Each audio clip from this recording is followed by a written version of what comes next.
Bonjour à tous et bienvenue en direct sur Public Sénat pour cette édition spéciale. Sébastien Lecornu a présenté ce matin sa démission à Emmanuel Macron qu'il a accepté.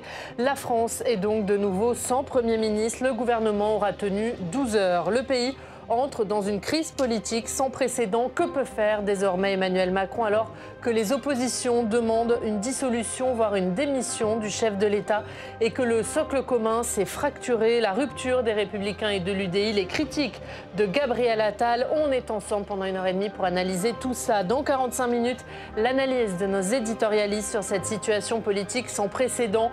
Et puis, vous suivrez en direct tout ce qu'il est en train de se passer en ce moment même dans les partis avec Alexandre Poussard qui est devant le siège des Républicains, Audrey Vetas qui est avec nous dans quelques instants devant le siège du Rassemblement national et puis Stéphane Duguet, salle des conférences au Sénat pour les réactions des sénateurs. Et tout de suite, notre débat politique. Bonjour Olivier Paccaud, merci d'être là. Vous êtes sénateur Les Républicains de l'Oise. Bonjour Andréa Cotarac, merci également d'être avec nous. Porte-parole du Rassemblement national, conseiller régional d'Auvergne-Rhône-Alpes. Va nous rejoindre dans quelques instants Yann Brossat, le porte-parole du Parti communiste. Et avec nous, en duplex, Erwan Balanant. Bonjour, merci également d'être avec nous. Vous êtes député Les Démocrates du Finistère. Avant de vous entendre, on va réécouter un extrait de la déclaration de Sébastien Lecornu. Le désormais ancien Premier ministre s'est exprimé dans la cour de Matignon. Il était 10h45, c'était peu de temps après avoir remis sa démission au chef de l'État.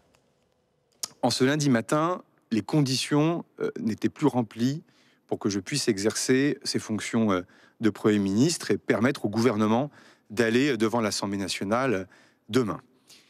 Pour 3 raisons.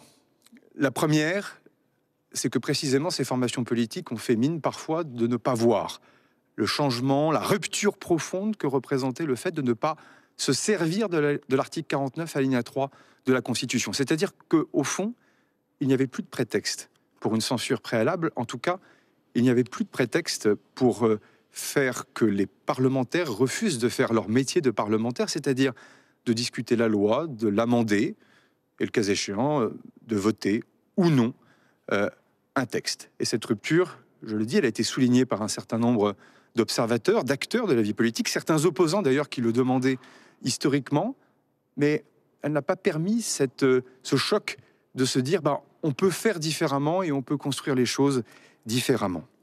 La deuxième des choses, c'est que les partis politiques continuent d'adopter une posture comme s'ils avaient tous la majorité absolue à l'Assemblée nationale. Et au fond, je me suis retrouvé dans une situation dans laquelle j'étais prêt à des compromis, mais chaque parti politique veut que l'autre parti politique adopte l'intégralité de son programme. C'est vrai des formations parfois du socle commun, c'est vrai aussi des oppositions.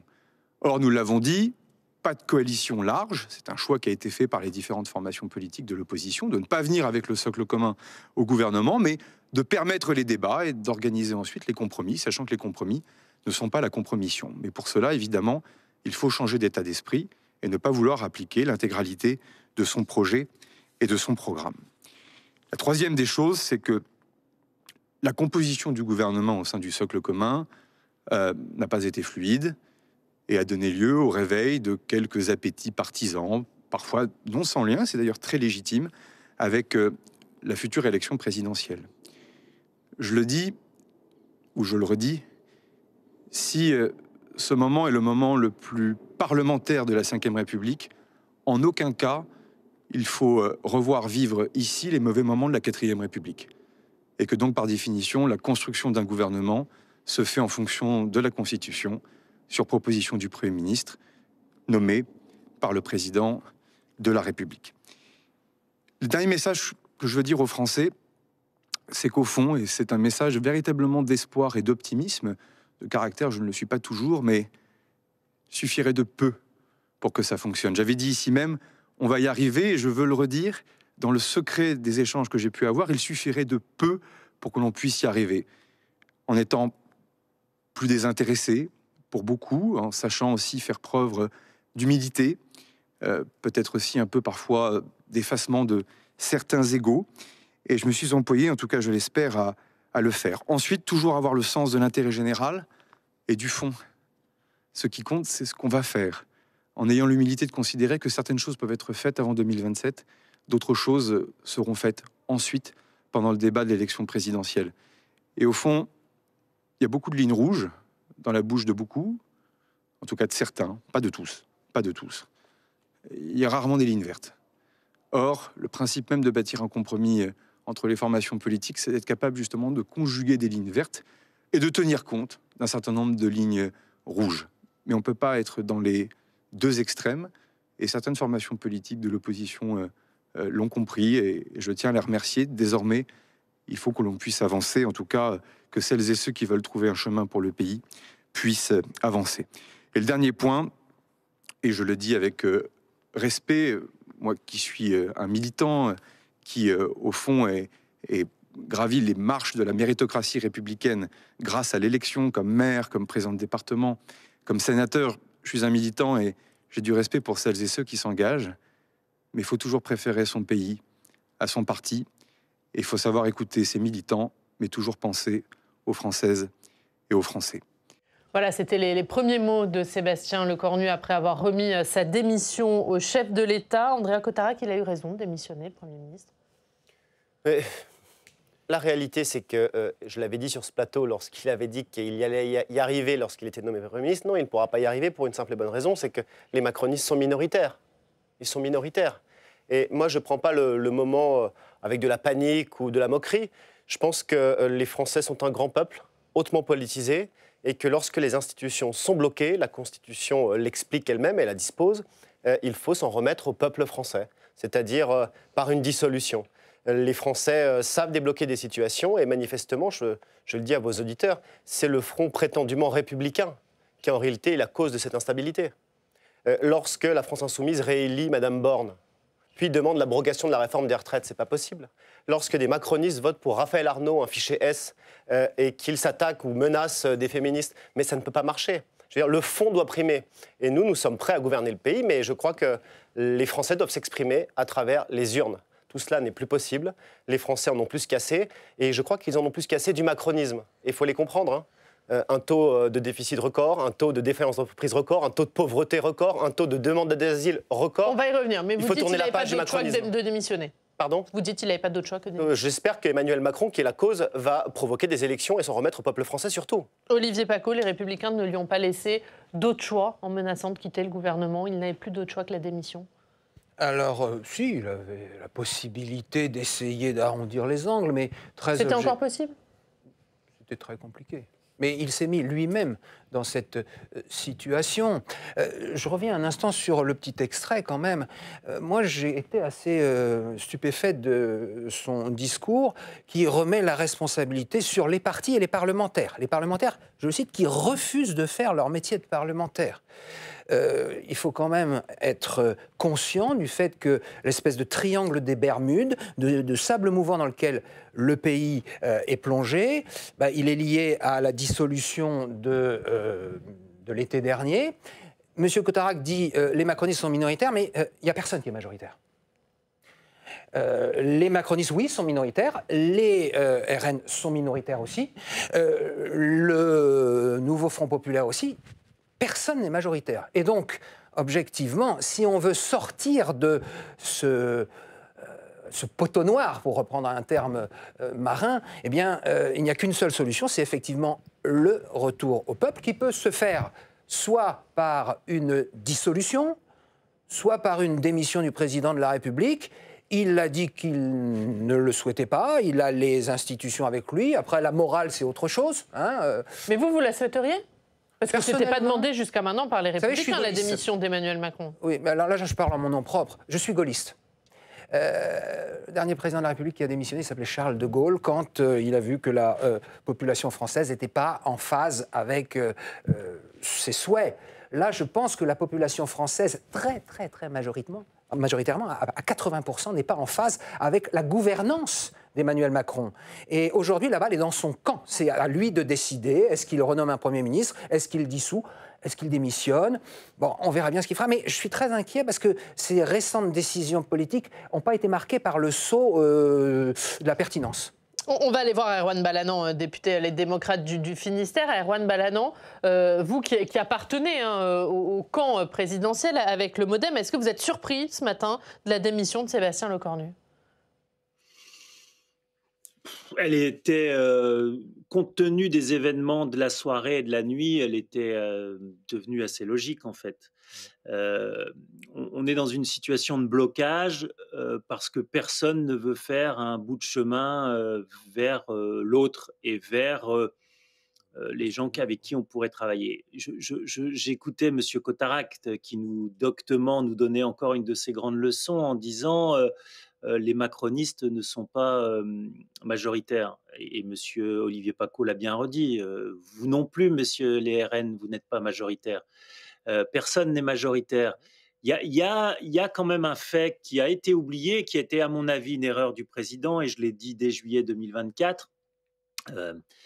S'il y a eu un gagnant aux élections législatives de 2024, en juillet, c'était justement ce Front républicain. Et la grande erreur et la grande responsabilité de toutes les personnalités politiques de ce pays, c'est de ne pas avoir acté que c'était le Front républicain qui avait gagné. Et tout le monde est parti dans la petite course aux chevaux présidentiels, et chacun a monté ses petites écuries, le PS, les Républicains, mais aussi le Bloc central, avec cette irresponsabilité de se dire préparons-nous pour la présidentielle. Non, le sujet aujourd'hui est plus que tout. Aujourd'hui maintenant, il est donnons des réponses aux Français. Et les réponses aux Français, moi je ne crois pas du tout au grand soir le pénien ou le péniste. Ça serait un détricotage de notre République, un détricotage de notre modèle social et un chaos absolu. Je crois évidemment pas non plus aux lubies et aux utopies malsaines de M. Mélenchon. Par contre, je crois aux forces modérées, démocratiques et républicaines de ce pays. Et nous devons nous unir et nous devons oublier nos intérêts présidentiels et travailler pour les Français. Et si nous ne le faisons pas, effectivement, nous aurons un chaos. Alors, la solution, quelle est-elle? Une dissolution. Je crois que nous aurions les mêmes résultats aux élections. Grosso modo, ça ne changerait pas grand-chose. Une démission du président, c'est aussi une possibilité, mais l'avantage de la présidentielle, normalement, c'est qu'elle donne le temps à chaque parti de présenter ses projets et de dire ce qu'il propose aux Français. Et dans cette urgence, je crois que nous aurions simplement l'expression de radicalité nouvelle et supplémentaire. Donc, je le dis aujourd'hui, les hommes et les femmes politiques de ce pays, en responsabilité, doivent se dire qu'est-ce qui nous unit plutôt que qu'est-ce qui nous divise, et travaillons ensemble pour l'intérêt des Français. On va en parler, Erwan Balanant, mais je donne la parole à Yann Brossat. Est-ce que vous saluez ce matin la démission de Sébastien Lecornu? Est-ce que vous dites qu'il a pris acte de la situation politique et de l'impasse dans laquelle il était La saluer, cela supposerait qu'il ait eu le choix. Or, il n'a pas eu le choix. La réalité, c'est qu'il a tiré la conséquence logique d'une situation dont d'ailleurs il n'est pas personnellement responsable, mais dont le président de la République, Emmanuel Macron, est lui totalement responsable. C'est le président de la République qui a décidé de dissoudre l'Assemblée nationale et ensuite de ne pas tenir compte du verdict des urnes. Les Français ont dit qu'ils voulaient que ça change. Le président de la République a décidé que tout devait continuer comme avant, avec la même politique et les mêmes équipes. Et je veux bien qu'on nous dise qu'il n'y a pas de gagnant à l'Assemblée nationale. Peut-être, mais enfin en tout cas, il y a un camp qui a été perdant à l'issue des élections législatives. C'est le camp du président de la République. C'est le camp d'Emmanuel Macron. Regardez d'ailleurs sa candidate à l'élection législative partielle d'hier. Elle a fait 5%, alors même que Gabriel Attal avait pris la peine d'aller la soutenir. Donc, à un moment donné, ça ne peut pas tenir. On ne gouverne pas la France contre les Français. Dans une circonscription qui était détenue par le... Certes, mais une proche d'Éric Ciotti. 5%. On va aller au siège des Républicains, puisque ce qui a déclenché la démission de Sébastien Lecornu, c'est ce revirement hier soir de Bruno Retailleau, qui, après avoir dit qu'il participait de manière exigeante au gouvernement, a remis la participation de son parti en question. Alexandre, vous êtes devant le siège des Républicains. Est-ce que vous en savez plus sur ce qu'il s'est passé hier soir du côté des Républicains ? Effectivement. Oriane, alors d'abord, ce que je peux vous dire, c'est que le comité stratégique du Parti Les Républicains vient de se terminer. Bruno Retailleau a quitté le siège du parti, donc c'était un comité stratégique pour analyser toutes les hypothèses possibles après la démission du gouvernement de Sébastien Lecornu. Et puis, dans l'entourage de Bruno Retailleau, on raconte effectivement l'imbroglio de la journée d'hier et cette fracture entre les Républicains et le bloc central. On le rappelle, durant l'après-midi, eh bien, les Républicains étaient d'accord pour participer au gouvernement sur la base de la feuille de route dessinée par Sébastien Lecornu. Et puis Bruno Retailleau a voulu évoquer avec le Premier ministre le casting du gouvernement. Et c'est à ce moment-là que les choses se sont tendues, que cela a achoppé, avec Bruno Retailleau qui estimait qu'il y avait trop de ministres Renaissance et macronistes dans ce gouvernement. Bruno Retailleau qui a interrogé Sébastien Lecornu sur le futur ministre des Armées. Pas de réponse de l'intéressé et le président du Parti Les Républicains et ministre de l'Intérieur a appris devant la télévision que ce serait finalement Bruno Le Maire, le ministre des Armées. Et à ce moment-là, fracture, puisque c'est considéré comme un geste de déloyauté de la part de Sébastien Lecornu par les Républicains d'avoir finalement appris devant la télévision le retour de Bruno Le Maire. Et puis Bruno Le Maire, politiquement, c'est le symbole de l'échec budgétaire d'Emmanuel Macron, vu qu'il a laissé un déficit important l'an dernier en quittant le gouvernement. Donc voilà comment s'est faite cette cassure entre les LR et le bloc central durant la journée d'hier. Merci beaucoup, merci Alexandre pour ces informations. On revient vers vous, hein. Vous l'avez dit, le comité stratégique des Républicains qui vient de s'achever. Juste Olivier Paccaud, puisqu'on en sait un peu plus sur ce qui s'est passé hier soir, est-ce que vous avez le sentiment d'avoir été floué par Sébastien Lecornu ou est-ce que vous pensez que c'est Emmanuel Macron qui a rajouté le nom de Bruno Le Maire ? Je ne sais pas. Sincèrement, je ne sais pas. Par contre, c'est vrai que ne pas avoir évoqué de façon plus précise le casting est peut-être regrettable. Mais tout est parti quand même aussi de cette espèce de feuille de route. Je vais vous lire une phrase de la feuille de route qui nous posait quand même problème. Grosso modo, tout le monde pouvait être d'accord. Alors, cette phrase, c'est « La jeunesse et les familles seront au centre de notre action car elles constituent l'avenir de notre nation. » Qui peut être contre ? Et pendant 3 pages, on avait une enfilade de perles, du flou, c'est ça. Mais voilà, de la palissade. Et donc, c'était très flou, et quand c'est flou, c'est qu'il y a un loup, voire une meute de loups. Et donc, les LR avaient très clairement dit, on veut bien y aller parce qu'on préfère notre patrie à notre parti, et qu'en responsabilité, effectivement, la situation du pays est gravissime. Voilà. Et on ne peut pas laisser nos amis de gauche, qui veulent toujours plus d'impôts, par exemple, aller au gouvernement. Mais cette participation, elle était, entre guillemets, conditionnée à quelques éléments, quelques lignes rouges. Et honnêtement, on n'avait pas pensé au casting et au retour ou au maintien de tous ceux, toutes celles et ceux qui incarnaient la Macronie. En fait, c'est la continuité du macronisme qui a été rejeté par les Français, dont les Français ne veulent plus. Et effectivement, les LR n'ont rien à faire dans cette galère. Je voulais revenir, si vous me permettez, sur ce que disait Erwan Balanant tout à l'heure, parce que je dois dire que mes oreilles ont un peu saigné. Il dit, les miennes aussi. Il dit quand même quelque chose d'énorme. Il dit... Si on redonne la parole aux Français, ils vont envoyer un message de radicalité. Non mais on est où là ? À un moment donné, si on est en démocratie, on ne craint pas la parole des Français. Et donc très clairement, aujourd'hui, le président de la République, il va falloir qu'il choisisse. Il a 2 possibilités. Soit il nomme un Premier ministre de gauche, ce qu'il n'a pour l'instant pas testé. Il en a cramé 3 de son camp.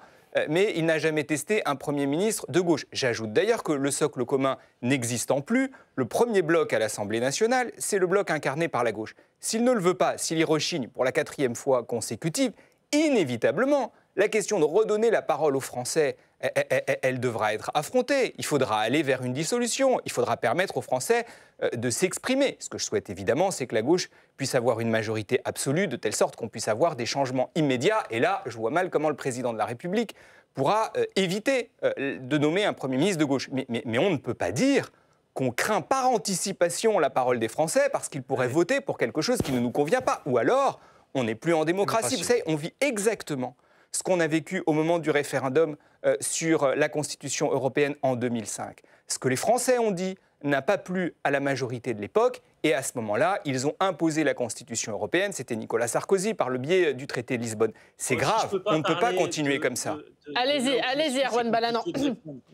Ah oui, excusez-moi, Yann brossa beaucoup de je vous ai connu un peu différent et un peu moins malhonnête intellectuellement. Moi, je crains pas du tout la dissolution. S'il doit y avoir une dissolution, oui, il y aura une dissolution et on ira. Il n'y a aucun sujet là-dessus. Ce que je veux dire, et d'ailleurs, vous parlez d'un éventuel président de gauche. Moi, dès juillet 2024, j'ai appelé une personnalité de gauche et je pensais que M. Cazeneuve était parfaitement possible. Vous n'en avez pas voulu, vous n'avez voulu qu'une candidate et vous avez fermé tout à tout. Donc, ne soyez pas non plus dans la position qui est celle d'aujourd'hui de dire c'est pas notre faute. La faute, elle est collective, elle est responsable. La situation de blocage que nous vivons, elle est de la responsabilité de tout le monde. Oui, il y a une responsabilité du président de la République. Oui, il y a une responsabilité du Parti socialiste. Oui, il y a une responsabilité du Bloc central. Et oui, il y a une responsabilité du LR. Tant qu'on restera dans le gna-gna-gna, c'est pas moi, c'est les autres, on n'y arrivera pas. Et donc, moi, c'est tout simplement ça que je dis, c'est qu'à un moment donné, s'il existe encore des forces démocrates et républicaines dans ce pays, et j'ose espérer que les communistes, les LR, les socialistes en font partie, si nous voulons éviter le flot du Rassemblement national, nous avons encore une chance de le faire. Mais libre à vous si vous préférez de tenter l'expérience. Vous savez, ce que l'on entend parfois sur les marchés, nous n'avons jamais essayé. Moi non plus, j'ai jamais essayé de sauter du 6e étage.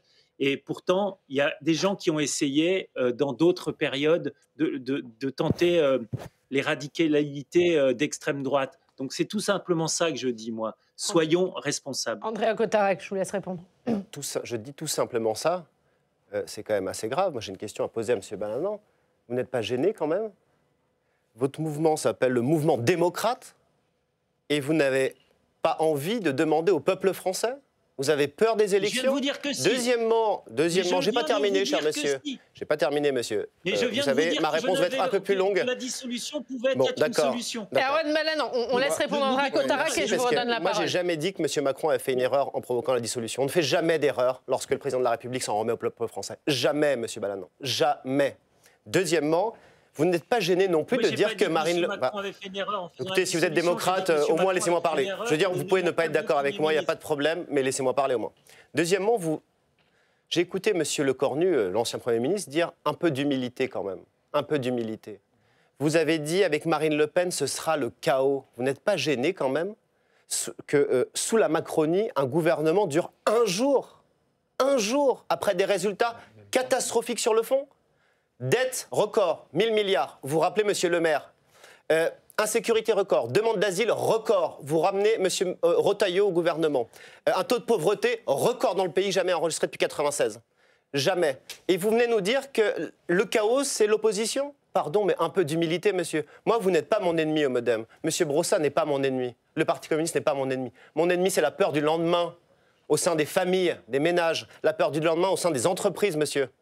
Donc, jamais... s'en remettre au peuple français ne sera une erreur, M. Balanant. Et il faut se soumettre au peuple souverain. La Constitution le permet. Donc, s'il vous plaît, un peu d'humilité, s'il vous plaît, chez les macronistes. Un peu d'humilité. Mais vous déformez tout ce que je suis en train de dire. Je ne vous ai pas dit que j'étais en train de dire que... Mais là encore, c'est de la faute de tout le monde.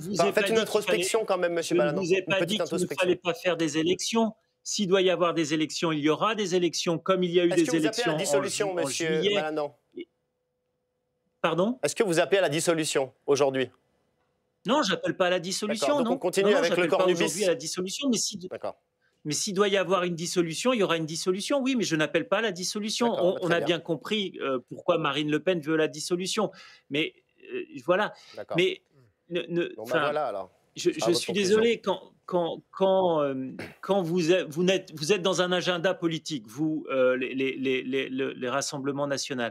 Bon, excusez-moi d'être un peu véhément vis-à-vis de vous, Monsieur Cotarac. Je vous vois, je vois votre parcours politique. Vous êtes parti de l'extrême gauche, vous êtes maintenant au Rassemblement national. Bon, très bien, c'est des choix que vous avez faits, mais ce que je veux dire par là, c'est que on s'éloigne de la dissolution, mais si vous voulez, je vous en parlerai dans une émission claire. Pourquoi j'ai quitté la France Insoumise, voilà. qui est devenue la France islamiste. Non, mais moi, Donc Mélenchon abandonne la liste. On peut s'y engager. Mais c'est pas le sujet aujourd'hui. Est-ce que vous voulez la dissolution? Vous dites non. Non, Voilà, donc effectivement, on je crois que ça continue ne avec Monsieur le préoccupe maire. aucun Français de savoir pourquoi vous avez quitté la France Insoumise. Je vous sauve un petit peu parce que Voilà, on va j'ai éviter de personnaliser, Par on contre, ce qui va intéresse les revenir. Français, c'est de se dire. Par contre, ce qui intéresse les Français, c'est de se dire mais comment on fait pour avoir un budget à la fin de l'année? Comment les collectivités locales ont des marges de manœuvre pour continuer à faire des investissements, des politiques publiques? Comment notre pays fonctionne? Comment nous payons la retraite à la fin des mois? Et comment nous nous écroulons pas devant le poids de la dette? Ça, c'est la préoccupation des Français, effectivement. Donc, et je suis certain que collectivement, dans les forces démocrates et républicaines de ce pays, nous sommes en capacité de le faire. Et j'aimerais bien que nous le fassions avant l'écroulement de notre système. C'est tout ça simplement que je souhaite en toute humilité. Moi, je suis qu'un modeste député du Finistère et je continuerai, tant que je suis élu, à faire mon travail de député. Et le jour où les électeurs ne voudront pas de moi, je ferai autre chose. Et c'est la vie démocratique, c'est comme ça. Mais une chose est sûre, c'est tant que je suis député et tant que j'ai la capacité d'encore agir, je me préoccuperai des Français, contrairement à on va écouter un autre membre du camp présidentiel d'Horizon, puisqu'on retrouve Stéphane Duguet, qui est en salle des conférences avec Pierre-Jean Verzelen, le sénateur Les Indépendants de l'Aisne. Tout à fait. Bonjour Pierre-Jean Verzelen. Bonjour. Sébastien Lecornu a démissionné ce matin. Il a dénoncé les appétits partisans au sein du socle commun qui ont expliqué sa chute. Est-ce que vous comprenez la démission de son gouvernement? Bon, c'est le résultat de deux choses. Un, d'une situation institutionnelle et politique. La Ve République, elle a résisté à tout. À la cohabitation, à une majorité relative en 2022. Et depuis la dissolution de l'année dernière, il n'y a plus de majorité du tout. Et pour le coup, on voit qu'on arrive au bout de la situation politique. Et puis, l'autre élément, c'est que la dissolution de l'an dernier, les Français ont mis un stop au président de la République en disant c'est plus à vous de gouverner maintenant. Et visiblement, le président de la République n'en a pas tenu compte. Le gouvernement qui a été proposé hier, dans une large mesure, peut apparaître comme une provocation pour les Français, pour les mouvements qui étaient partenaires du socle commun. Donc cette décision, finalement, elle est assez logique au regard de ce que je viens de vous dire. Et justement, qu'est-ce qu'il faut faire maintenant? Que doit faire Emmanuel Macron? Est-ce qu'il doit renommer un Premier ministre? Est-ce que, par exemple, il peut être issu de la gauche, comme l'appelait Yann Brossa? Ou est-ce qu'il faut qu'il dissolve l'Assemblée nationale, ou même qu'il démissionne? Le président de la République, il faudrait deux choses. Un, qu'il préside, et deux, qu'il comprenne qu'il n'a plus le pouvoir. Que la Constitution lui donne le droit sur les affaires internationales de continuer à piloter les choses, oui. Mais les Français lui ont dit stop. Donc il faut qu'il tienne compte de ça. Soit il décide de se délester du pouvoir, de nommer un nouveau Premier ministre, de lui donner vraiment les coups des franches pour créer un gouvernement de rupture, le mot qui était à la mode depuis 2 ou 3 jours. Ou alors il a la solution, effectivement, de la dissolution. Ou peut-être, à un moment, s'il n'y a aucune solution possible, d'envisager le fait qu'il démissionne. Alors, pas du jour au lendemain, peut-être. J'avais entendu une proposition qui consistait à laisser quelques mois avant que cette décision se prenne. Pourquoi pas? Peut-être qu'il n'y a pas d'autre solution. Et d'ailleurs, on dit toujours que ce serait affaiblir la fonction. Il y a un président de la République qui a démissionné dans la 5e, c'est De Gaulle. Je n'ai pas l'impression que ce soit le président le plus affaibli de toute l'histoire de la République. Pour vous, Emmanuel Macron, là, aujourd'hui, il doit y penser à démissionner? Mais y penser ou pas, il y a des réalités politiques qui s'imposent. Soit vous trouvez une équation, vous acceptez de laisser le pouvoir à un Premier ministre fort qui tente une équation, il y arrive ou pas. S'il n'y arrive pas, évidemment que la question va se poser. Oui, pour vous, c'est qu'Emmanuel Macron n'a jamais laissé ses premiers ministres, depuis la dissolution, avoir les coups des franches, avoir des latitudes, des marges de manœuvre? Ah, il y a eu un semblant de quelque chose avec le gouvernement Barnier, mais c'était assez léger. Et pour le coup, je vous redis ce que j'ai dit tout à l'heure. En grande partie, le gouvernement proposé hier soir, c'était rien d'autre qu'une provocation et ça pouvait qu'amener au tapis ce gouvernement. Et qu'est-ce qui ferait que le prochain Premier ministre aurait le soutien, par exemple, de ce qui est aujourd'hui le socle commun? Sur quoi il devrait s'entendre? Est-ce que vous appelez à ce qu'il y ait une coalition formalisée sur un programme avant qu'il y ait une nomination de ministre? C'est ce qu'a tenté de faire Sébastien Lecornu, mais qui n'a pas marché. Il faut qu'il fasse le choix d'un Premier ministre fort, à qui il laisse les coups des franches, qui quelque part serait assez, je ne parle pas d'âge, etc., mais qui serait assez neuf dans le jeu pour pouvoir discuter avec les uns et les autres. Et puis si ça ne marche pas, se posera les questions de la démission ou de la dissolution. Et ce Premier ministre, il pourrait être de gauche ou pas? À mon sens, vu la composition de l'Assemblée nationale, si c'est un Premier ministre de gauche, le truc ne marchera pas et on se retrouvera avec les mêmes problèmes qu'on connaît depuis quelques heures. Merci Pierre-Jean Verzelen d'avoir été en direct sur Public Sénat. Merci à vous. Voilà. Et on entend Pierre-Jean Verzelen assez sévère, notamment avec Emmanuel Macron. Que souhaitez-vous qu'il fasse, Olivier Paccaud? Nommer un Premier ministre de gauche, dissoudre ou bien démissionner? Écoutez, très honnêtement, c'est vrai que c'est lui qui a le choix, hein, qui a la main, comme on dit. Je pense, comme mon collègue Verzelen, que la nomination d'un ministre ou d'une première ministre de gauche aura la même fin que M. Bayrou, M. Lecornu ou M. Barnier. Donc pour moi, la meilleure solution, c'est le retour aux urnes. Un Premier ministre de gauche ne réussira pas à trouver un compromis, une majorité, un budget? Écoutez, ça me paraît impossible. La seule solution, ce serait que, pour qu'il trouve une majorité, que les Renaissances décident de s'allier avec la gauche. Or, sur des sujets économiques et budgétaires, notamment, ils n'ont pas fait visiblement les mêmes choix. Monsieur Macron était plutôt pour une baisse de la fiscalité. Alors, il n'a pas fait forcément les choses qui nous convenaient, mais c'est quand même l'opposé de ce que souhaite le nouveau Front populaire. Donc, je les vois mal s'allier. Et c'est vrai que la première des choses qui arrive, là, c'est le budget. Alors, tout à l'heure, ça a été évoqué, on est dans une situation économique qui est très inquiétante. Les faillites d'entreprises, les redressements judiciaires se multiplient. Ah, on est coupé. Paccaud, juste, pardon, je vous coupe. On est en direct du siège du Rassemblement national. On est en direct du siège du Rassemblement national où Marine Le Pen était en réunion avec Jordan Bardella. On va écouter la présidente du groupe à l'Assemblée nationale. Ministre de droite, ministre de gauche, ça. On arrête. On retourne aux urnes. Et ce sont les Français qui vont décider. C'est clair. Et nous sommes dans cet état d'esprit-là. C'est eux qui vont décider. Donc c'est-à-dire que si Emmanuel Macron nomme un nouveau gouvernement, ce serait une censure a priori du RN.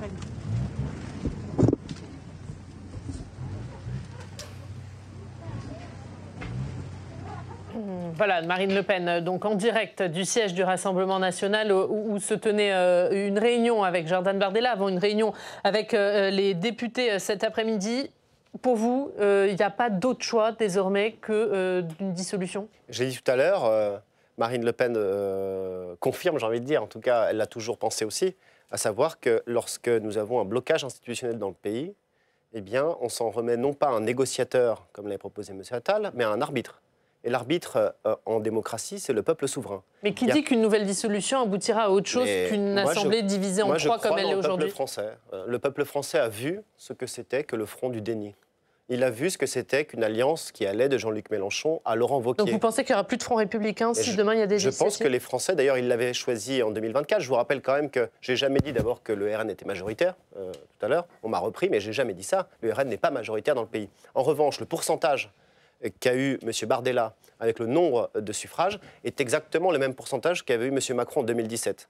M. Macron a eu la majorité absolue. Donc vous voyez bien que certaines magouilles, ou en tout cas certains accords politiques, ont bloqué le pays d'une majorité absolue avec Jordan Bardella à Matignon. Donc moi j'ai confiance dans le peuple français. Peut-être qu'il ne donnera pas une majorité absolue, mais une majorité relative au Rassemblement national. En tout cas, nous on se soumet toujours au peuple souverain.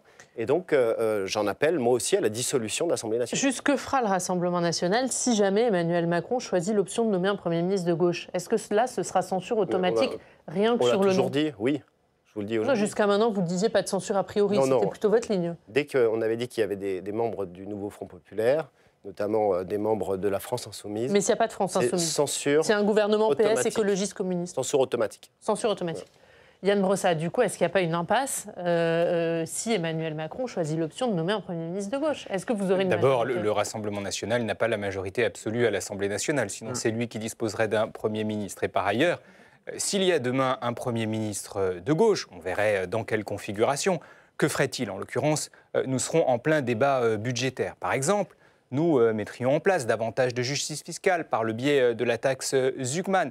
Nous remettrions en cause, dans le cadre du PLFSS, la réforme des retraites voulue par Mme Borne. Et à ce moment-là, chacun sera placé face à ses responsabilités. Et censurer un gouvernement qui fait de la justice sociale, qui fait de la justice fiscale, il faudra l'expliquer devant ses électeurs. Chacun sera placé devant ses responsabilités. Pour le reste, et pour revenir sur la question du Front républicain, j'entends dire que le Front républicain, c'est une décision... Je vous recoupe, Yann Brossat, excusez-moi, mais on va retourner devant le siège du RN, on écoute Jordan Bardella. Je crois que de revenir devant les Français, donc notre position ne va pas varier dans ces prochains jours, elle a toujours été la même.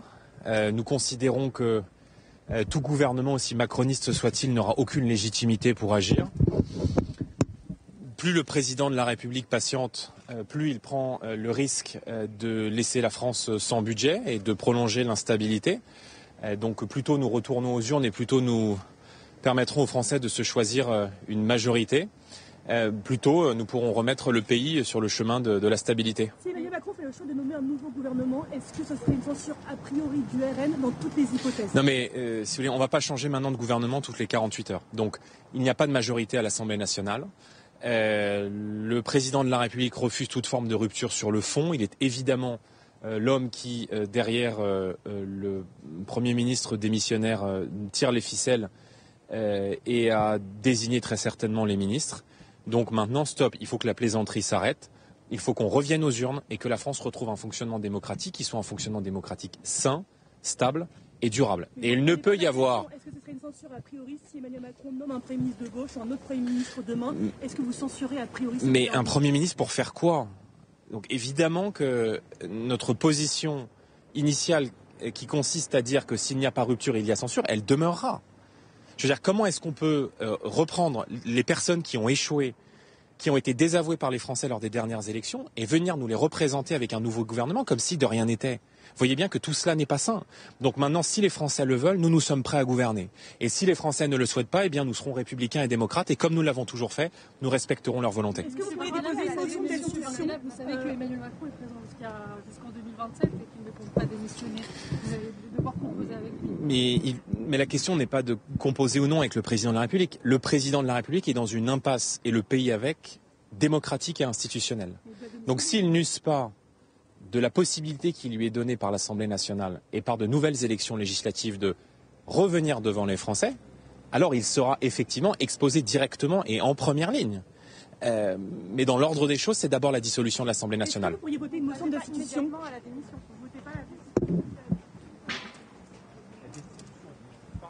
Pas de chance à nous faire compte tenu de l'état des forces du Parlement. Donc nous nous appuyons sur l'état des forces en présence au Parlement. Et la situation dans laquelle nous sommes aujourd'hui ne permet pas l'aboutissement de cette motion de destitution dans la mesure où le Sénat est aujourd'hui très largement acquis aux Républicains et aux macronistes par extension. Mais dans l'ordre des choses, c'est la dissolution de l'Assemblée nationale. Mais si le président de la République ne souhaite pas dissoudre l'Assemblée nationale, eh bien sa responsabilité sera directement engagée par définition. Vous n'avez pas prononcé le mot démission, il n'appelait pas à sa démission aujourd'hui. Je pense que si nous attendons... Voilà, Jordan Bardella, le président du Rassemblement national qui était donc devant le siège de son parti, qui appelle, comme nous le disait Andrea Cotarac, Emmanuel Macron à revenir aux urnes, à une dissolution pour trouver des majorités. Est-ce que des législatives anticipées permettront de trouver une majorité, selon vous? Mais ça, c'est aux Français de le décider. On ne peut pas dire à la fois qu'on fait confiance aux Français et dans le même temps faire des scénarios dans sa tête en se disant non, on ne veut pas leur donner la parole parce qu'on ne sait jamais le résultat qui pourrait en sortir. Vous pensez que le Front républicain marchera comme il y a un an? Mais d'abord, je voulais revenir sur la question du Front républicain. Le Front républicain, ce n'est pas une magouille. Je savais qu'il n'allait pas oublier. Le Front républicain, ce n'est pas une magouille entre partis. À la fin, ce sont les Français qui votent. Là aussi, c'est le suffrage universel, bien sûr. Ça passe par un certain nombre de désistements, simplement. Une fois, par exemple, que la gauche s'est désistée et qu'au second tour, il y a d'un côté un candidat du RN et de l'autre un candidat macroniste. Nos électeurs, ils sont libres de faire ce qu'ils veulent. S'ils veulent voter pour le candidat du Rassemblement national plutôt que pour Madame Borne, par exemple, dans sa circonscription, ils ne sont pas obligés de le faire. Personne dans notre pays, on vit quand même en démocratie, ne vote avec un pistolet sur la tempe. Donc dire le Front républicain, c'est de la magouille, c'est pas vrai. Le Front républicain, c'est un principe que les électeurs ont souhaité faire prévaloir par leur bulletin de vote. J'y insiste parce qu'on entend parfois des choses qui ne sont pas la réalité. Une fois de plus, il y a du vote, il y a des gens qui votent, qui vont à l'urne et qui choisissent le bulletin qu'ils souhaitent y glisser. Olivier Paccaud, les LR n'y ont pas adhéré au Front républicain il y a un an. Oui. Enfin, ils en ont sacrément bénéficié quand même. Hein. Excusez-moi. Laissez-moi. Avec plaisir. Le Front républicain... il y a un choix, effectivement, mais le choix que peuvent faire les électeurs, c'est en fonction des bulletins qui se présentent. Et quand il n'y a que 2 bulletins d'un côté un bulletin RN, de l'autre un bulletin LFI, pour certains, ça pose problème. Et moi, je vais vous dire, dans mon département, et notamment dans la circonscription dont je suis conseiller départemental, eh bien, j'ai fait en sorte qu'il y ait un vrai choix. Et au deuxième tour, il y a eu une triangulaire. Et le candidat LR, qui pouvait se maintenir, s'est maintenu. Et les électeurs ont vraiment eu le choix. Quand le Front républicain aboutit à faire voter, pour certains électeurs, pour des candidats dont ils ne partagent aucunement la philosophie, ça pose un vrai problème quand même. Parce qu'on vote contre. Ça veut dire on vote contre le RN ou on vote contre LFI. C'est peut-être un choix, mais on ne vote pas pour quelqu'un. Et c'est un vrai problème. Et je pense que ce précédent de 2024 sera difficile à renouveler. Sera difficile. Et donc, très clairement, les LR disaient ni LFI, ni RN. Voilà. C'était la position quasi officielle de l'immense majorité des LR, et ça a été respecté. Non, mais moi, je suis parfaitement d'accord avec les uns et les autres. Oui, les Français ont voté pour bloquer dans un certain nombre de circonscriptions, tous ensemble, de LFI à Laurent Wauquiez, puisque lui-même a été réélu grâce au désistement d'un membre du parti de Sandrine Rousseau, quand même, enfin, je le précise.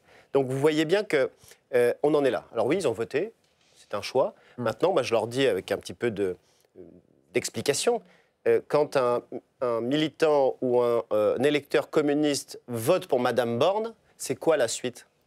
C'est l'abrogation de la réforme des retraites Borne ou pas? Vous voyez que cet électeur-là... Vous allez censurer un gouvernement qui s'apprête à abroger la réforme Borne. C'est incroyable. Non, excusez-moi. Si, vous l'avez dit tout à l'heure. On a demandé un certain nombre de fois, la gauche et notamment, vous voyez, on est tellement allé loin, monsieur... C'est les contradictions du RN. Non, sur l'économie. On est tellement allé loin... Merci de parler de la réforme des retraites, monsieur Cotarac. On est tellement démocrate qu'on avait proposé une chose, monsieur Brossard, alors vous étiez certainement au Sénat, pas à l'Assemblée nationale. Non, je suis sénateur, désolé. Plutôt que de bloquer le pays contre la réforme Borne, le RN a proposé quelque chose d'assez simple. La motion référendaire, pour faire en sorte que les Français décident. Malheureusement, les députés communistes, les députés PS et LFI n'ont même pas voté. Ils sont allés à la buvette, puis à un micro tendu pour appeler les gens à faire grève. Ils avaient la possibilité, en appuyant sur un bouton, de provoquer un référendum pour que les Français décident. Ils n'ont pas voulu. Donc, si vous voulez, moi, j'ai pas de problème avec la réforme Borne. Je veux son abrogation. Elle est injuste, mais vous socialement censurez et un inefficace qui le fait. Financièrement. Et deuxièmement, moi, j'explique simplement aux électeurs. Voilà à quoi mène ce prétendument front républicain. Il mène à la destruction des institutions républicaines parce qu'il n'y a pas de fond. Et le pays est en nervosité aujourd'hui, en situation de nervosité parce que les solutions d'urgence qu'il souhaite mettre en place, à majorité, un référendum sur l'immigration, pardon, la majorité des électeurs de la France Insoumise, c'est un sondage CSA, sont favorables aux propositions de Marine Le Pen. La priorité aux Français dans les logements HLM, ils sont majoritairement favorables à gauche, avec des solutions de Marine Le Pen. Pareil sur l'urgence sociale, baisser la TVA de 20 à 5,5 pour permettre aux entreprises, comme aux ménages les plus précaires, d'avoir une baisse de la facture d'électricité. Le problème, c'est que ces partis-là, de M. Brossat à M. Wauquiez, bloquent la possibilité de mettre en œuvre ce programme de Marine Le Pen. C'est ça la situation de nervosité aujourd'hui. Olivier Paccaud, justement, parce qu'on entendait Valérie Pécresse, qui arrivait tout à l'heure au bureau stratégique DLR, dire la solution d'une sortie de crise, ça peut être un référendum. Notamment sur les sujets qu'on porte. En tant que gaulliste, j'aime les référendums, mais là, je ne vois pas très bien sur quel sujet on va faire un référendum. Sur l'immigration, par exemple? Ça, peut-être, mais la question, elle va être... Je n'ai pas proposé un référendum maintenant, mais je dis simplement qu'on est majoritaire pour Non, mais c'est une proposition de Valérie Pécresse. Aujourd'hui, est-ce que pour sortir de la crise, il faut faire un référendum sur l'immigration? Non. Ce n'est pas ça qui va nous faire sortir de la crise. Et puis, la question, ça serait quoi? On est pour ou contre l'immigration incontrôlée? L'immigration incontrôlée, 100% des Français sont contre. Après, est-ce qu'il faut des quotas, etc. C'est pas si facile que ça de faire un référendum. Mais Marine propose une loi. Il faut redonner la parole au peuple. Le référendum est une très bonne mesure, mais là, aujourd'hui, non. Erwan Balanant. Oui, merci. Moi, je voulais revenir sur les propos de M. Jordan Bardella, qui a dit quelque chose de très intéressant, il me semble. Il a dit si on retourne aux urnes, je respecterai le verdict des urnes. Pourquoi aujourd'hui il ne le respecte pas vraiment en réalité? Pourquoi aujourd'hui il ne respecte pas ce que vient de dire et très justement M. Yann Brossat, c'est que c'est le Front républicain qui a gagné les élections? Pourquoi il respecterait, après peut-être un résultat qui serait identique, plus cette fois-ci que la fois dernière? Moi je crois que ça a été aussi résumé par M. Paccaud. Nous avons un problème qui est un vrai problème dans ce pays, C'est-à-dire qu'on est élu soit parce qu'on est pour, soit parce qu'on est contre.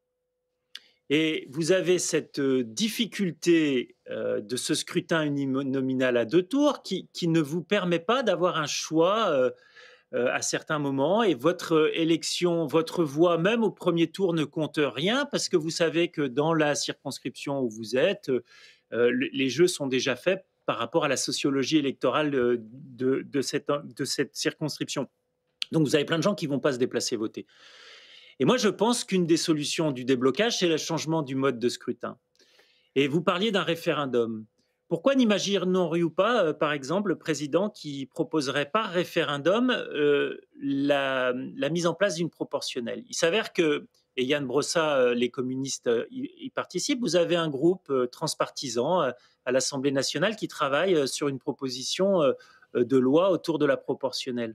Eh ben moi, j'appelle aujourd'hui le président à s'en saisir, à proposer aux Français de dire nous allons rebattre les cartes, oui, et rebattre les cartes, je pense que peut-être c'est nécessaire, puisqu'on voit bien qu'il y a un blocage, mais nous allons le faire sur une règle qui permettra à chaque Français de voter pour des députés qui ne seront pas des députés qui seront pour ou contre, mais des députés qui seront élus sur un certain nombre de valeurs, de convictions, et qui pourront les défendre dans des alliances qui seront des alliances qui ne sont pas des alliances contre les Français, qui sont des alliances politiques de projets, comme cela se passe, je le rappelle, dans tous les pays européens. Nous sommes le seul pays en Europe à ne pas avoir de scrutin proportionnel. Vous auriez dû gouverner le pays depuis 2017, hein, parce que c'est vrai qu'on est le seul pays de l'Union européenne à n'avoir aucune dose de proportionnelle. Ce qui vient d'être dit est vrai. Je rappelle quand même aux uns et aux autres que depuis 2017, c'était une promesse de M. Macron, une dose de proportionnelle. Puis M. Bayrou. Et puis vous ne l'avez jamais fait. Donc si vous voulez, moi je suis favorable à la proportionnelle, bien évidemment, mais je ne vous crois plus. Voilà. Et les Français non plus. Alors allons-y. Sincèrement.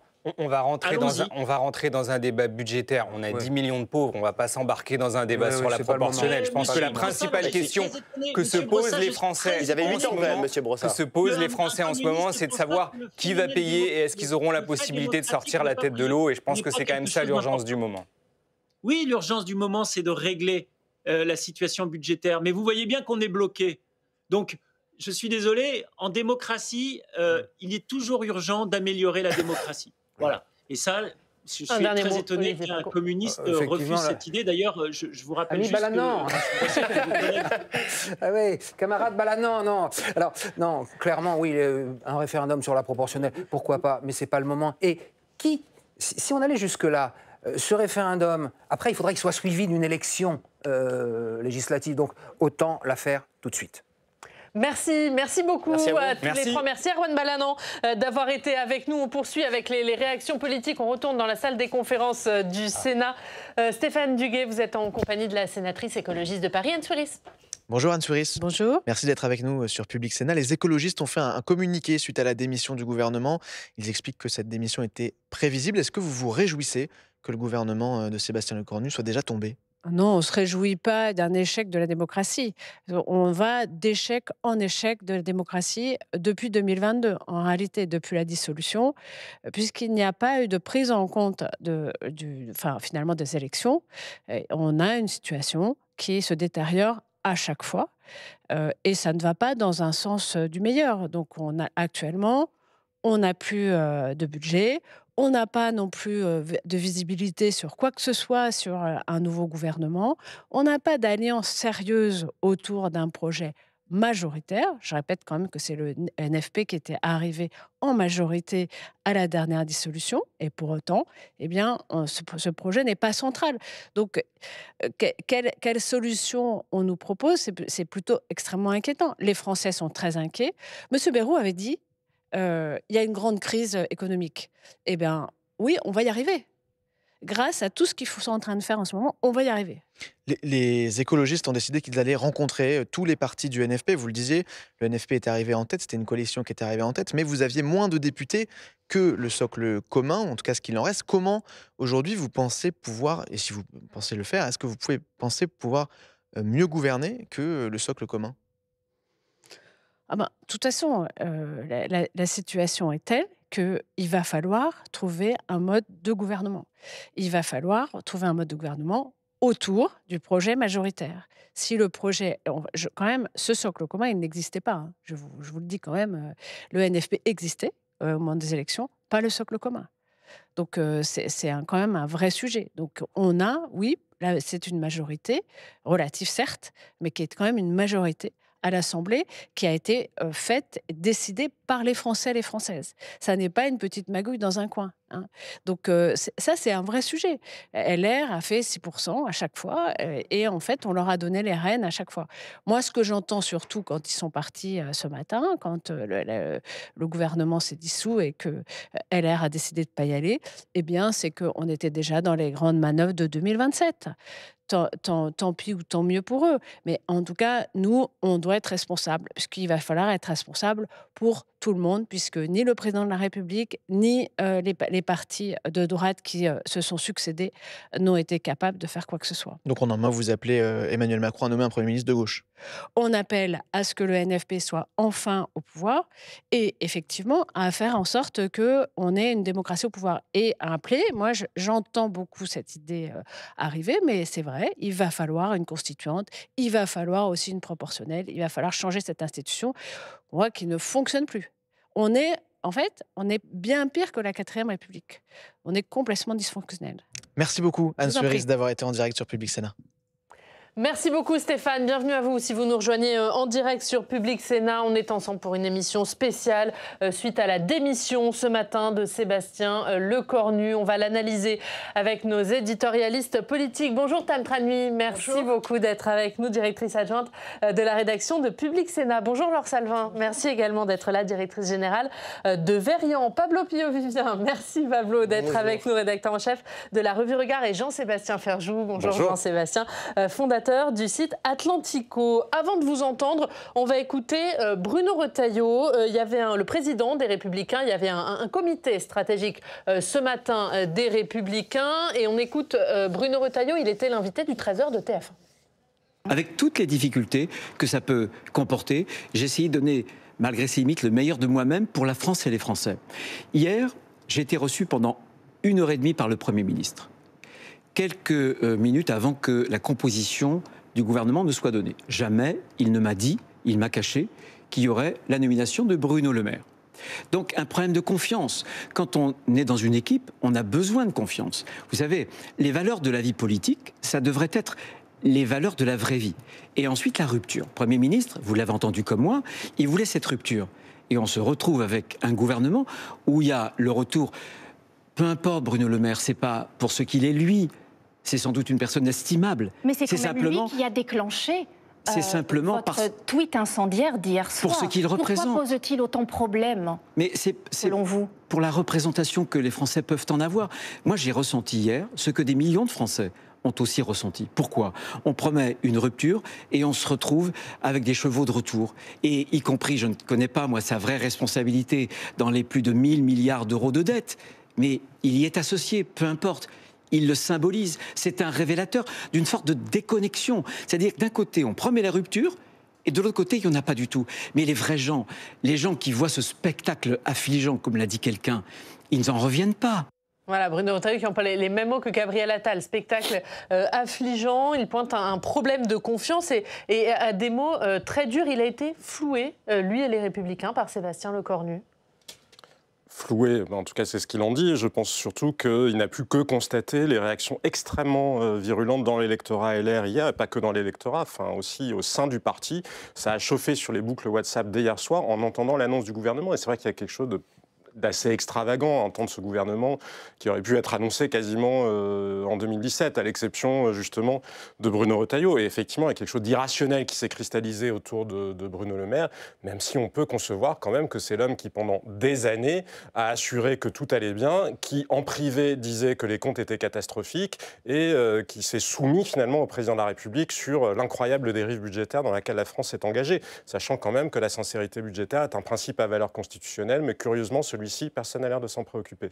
Ouais, et Bruno Retailleau, qui dit que Sébastien Lecornu lui a caché, ne lui a pas parlé de la nomination de Bruno Le Maire. Il y a quand même quelque chose qui s'est cristallisé autour de Bruno Le Maire, Tam. Mais il faut dire qu'entre les Républicains, notamment ici au Sénat, et Bruno Le Maire, c'est pas une grande histoire d'amour. Hein. Ah, même plus que ça, c'est une belle et grande histoire de détestation entre Bruno Le Maire et les sénateurs, les Républicains ici, notamment à travers tous les travaux qu'il y a eu sur le dérapage du déficit avec le rapporteur général du budget, Jean-François Husson, que nous avions interrogé dès hier et avant qu'il y ait le tweet de Bruno Retailleau. Il disait « Je préfère ne pas commenter, ça sera mon commentaire ». Ça vous dit quand même quel était l'état d'esprit et ça reflétait aussi tout ce qu'il y avait sur la boucle des sénateurs LR. Il ne faut quand même pas oublier que Bruno Retailleau, il a beau être ministre de l'Intérieur et président de LR, il est aussi et surtout initialement le président du groupe LR ici au Sénat, et ce sont quand même ses antennes principales.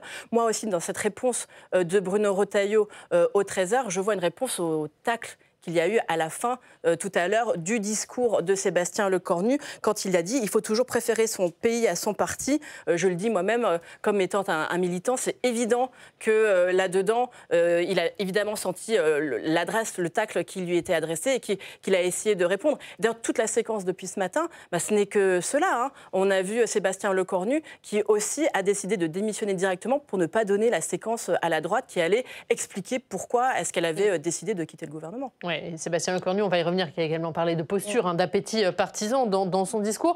Mais Bruno Retailleau, qui ne se sent pas du tout responsable de la démission de Sébastien Lecornu, c'est ce qu'il a dit ce matin. Il a raison, Pablo ? C'est quand même un tout petit peu fort de café. Moi, je pense qu'il ne faut pas voir dans le tweet et finalement la défiance de Bruno Retailleau à l'égard du nouveau gouvernement dont il faisait partie, uniquement remettre la faute sur Bruno Le Maire. C'est ce qu'il raconte dans le 13h. Il dit que c'est la pomme de discorde, on lui a caché, il trouve ça scandaleux parce que Bruno Le Maire, c'est 1000 milliards de dettes. Très bien. Mais je pense qu'il y a quelque chose de plus profond. D'abord, avant le tweet de Bruno Retailleau à 21h22, il y a eu les tweets de Marine Le Pen et de Jordan Bardella, une heure avant, à l'annonce du gouvernement, qui subodorait, qui laissait très fortement entendre qu'il pourrait voter la censure la semaine prochaine, enfin cette semaine. Et si vous additionnez à ça tout le NFP, qui de toutes les façons, voyant la composition du gouvernement, il n'y avait plus tellement de surprises, ils allaient voter la censure, le gouvernement serait tombé. Donc peut-être aussi que Bruno Retailleau en fait, a pris les devants et s'est dit, en fait, je ne veux pas participer d'un autre gouvernement censuré, et je ne veux pas être celui qui reste à chaque fois, alors que, de toute façon, le Parlement, l'Assemblée nationale n'en veut pas, et donc il s'est désolidarisé de ce groupe. Parce que tout remettre sur la faute de Bruno Le Maire, excusez-moi, mais je trouve ça pas tellement à la hauteur. Il s'est passé autre chose, qu'il y a un autre tweet qui est passé assez inaperçu hier soir, mais quand même qui en dit long. L'UDI s'est désolidarisé, donc de toute façon, le socle central avait explosé, parce que ce qui s'est passé, c'est qu'il y a des gens qui envoyaient des textos à Sébastien Lecornu, des responsables politiques, et c'était Emmanuel Macron qui les rappelait. Donc aux yeux des Républicains, comme aux yeux de l'UDI, comme aux yeux d'un certain nombre de gens, y compris dans le socle central, ça n'est plus tolérable que le président de la République se comporte comme s'il avait gagné les élections. C'est ça le sujet, et c'est aussi ça, parce que Bruno Retailleau, il doit trancher entre deux attitudes. Il y a deux aspirations contradictoires dans son électorat. Il y en a une qui est le rejet massif, absolu du macronisme. Les gens ne veulent plus entendre Emmanuel Macron. Et l'autre qui est l'aspiration à l'ordre et au fait que le pays gouverne. Il avait essayé de prendre une voie, et puis finalement, ce qui a explosé hier soir avec l'annonce de ce gouvernement, et moi je pense que quand même c'est la responsabilité de Sébastien Lecornu, quand bien même ce serait Emmanuel Macron qui lui aurait imposé, il a fait une erreur psychologique majeure. Cette liste-là était absurde, elle n'était entendable par personne. Ouais. Et Jean-Sébastien, pour qu'on comprenne bien, l'UDI est présidé par Hervé Marseille, qui est aussi le président du groupe Union Centriste ici au Sénat, et entre Bruno Retailleau et Hervé Marseille, du coup Sébastien Lecornu perdait l'appui de la majorité sénatoriale qu'avaient les premiers ministres. Ça n'est pas que LR, loin de là, que l'UDI, qui est plus centriste compatible, est décidé de se retirer. Ça disait bien que de toute façon, la manière dont ce gouvernement a été formé, la manière dont Emmanuel Macron a voulu encore une fois reprendre les rênes, alors que toutes les élections, tous les sondages montrent que les Français n'en veulent plus, c'est ça qui a fait exploser le bousin, pour parler de manière triviale. Laure Salvin, comment les Français peuvent juger ce qui est en train de se passer? Est-ce que la démission de Sébastien Lecornu, au vu de ce qu'on a vu hier soir au fil de la soirée, était devenue ce matin inéluctable? Je Je pense que les Français, on le voit dans les différentes enquêtes qu'on peut mener, ils sont de plus en plus inquiets face à l'instabilité politique. Et donc la démission de Sébastien Lecornu, juste après, au lendemain de la formation de son gouvernement, et bien quelque part, elle renforce cette idée d'un pouvoir exécutif affaibli. Et donc qui se retrouve en première ligne ? C'est Emmanuel Macron. Et comme on le disait, aujourd'hui, vous avez quasiment 8 Français sur 10 qui ne lui font pas confiance pour résoudre les problèmes qui se posent en France. Donc en fait, il est vraiment, au centre, et effectivement, au centre des débats. Pourquoi aussi ? Parce qu'en fait, cette situation, c'est lui qui l'a créée. Et les Français lui en veulent quelque part d'avoir créé cette forme de chaos politique à partir du moment où il a décidé de la dissolution et surtout de ne pas tenir compte des résultats de cette dissolution en 2024. Donc finalement, la démission de Sébastien Lecornu, elle est vraiment, c'est pas un accident politique, c'est finalement plutôt le résultat d'une session de tension, crispation et frustration politique qu'il y a eu depuis 1 an et demi. Et ce sera peut-être le déclencheur d'une bascule institutionnelle ou alors d'un retour aux urnes. C'est ça surtout que les Français ont en tête. Oui, on va revenir là-dessus, mais puisqu'on parlait de l'UDI il y a quelques secondes, on va écouter son président, Hervé Marseille, qui est sénateur, président du groupe Union Centriste ici au Sénat. Il était il y a quelques minutes au micro de Stéphane Duguet. Hervé Marseille, bonjour. Bonjour. Sébastien Lecornu a démissionné ce matin. Il n'y a donc plus de gouvernement. Est-ce que c'était inéluctable comme décision ?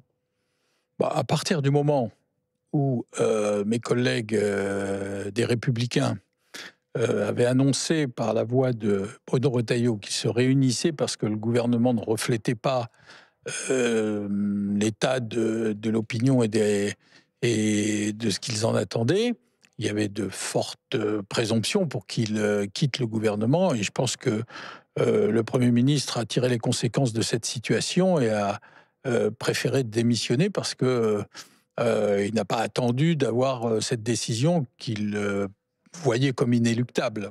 Vous êtes patron de l'UDI.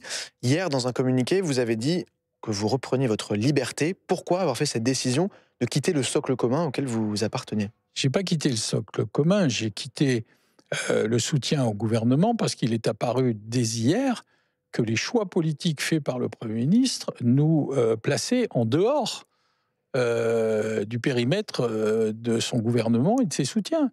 Il a fait des choix. On les a vus hier soir lorsque le gouvernement a été annoncé. Nous avions 2 ministres, Madame Létard et Madame Gatel, qui ont l'une et l'autre beaucoup travaillé, se sont engagés avec beaucoup de force dans les gouvernements de Michel Barnier et de François Bayrou, avec qui nous avons travaillé en confiance. Là, il s'est avéré qu'on a été remercié sans ménagement et placé en dehors du gouvernement. J'allais dire, on en a pris acte et on en a tiré les conséquences. On ne va pas soutenir un gouvernement auquel on n'appartient pas et avec un budget que nous ne connaissions pas et certainement avec des mesures difficiles. Donc, nous restons ouverts et nous pensons qu'il est indispensable que maintenant on trouve des solutions parce que derrière toutes ces palinodies, il y a un pays, il y a un manque de visibilité pour nos entreprises, il y a une situation internationale qui est extrêmement complexe et épouvantable, et donc il faut absolument qu'on trouve des solutions. Et maintenant, justement, qu'est-ce que vous demandez à Emmanuel Macron ? Est-ce qu'il doit renommer un Premier ministre ? Est-ce qu'il doit dissoudre l'Assemblée nationale ou est-ce qu'il doit démissionner ? Écoutez, moi je fais partie de ceux qui pense que la dissolution n'apporte rien, sinon une complexification supplémentaire. On lui a assez reproché la précédente dissolution en 2024. Je pense qu'il appartient au président de la République de nommer un Premier ministre, c'est la Constitution. Donc c'est à lui de nommer un Premier ministre, mais je pense aussi que les groupes parlementaires de l'Assemblée et du Sénat doivent prendre leurs responsabilités et travailler en responsabilité, j'allais dire, pour faire des propositions, parce que finalement, tout ça finit toujours, et tant mieux, devant le Parlement.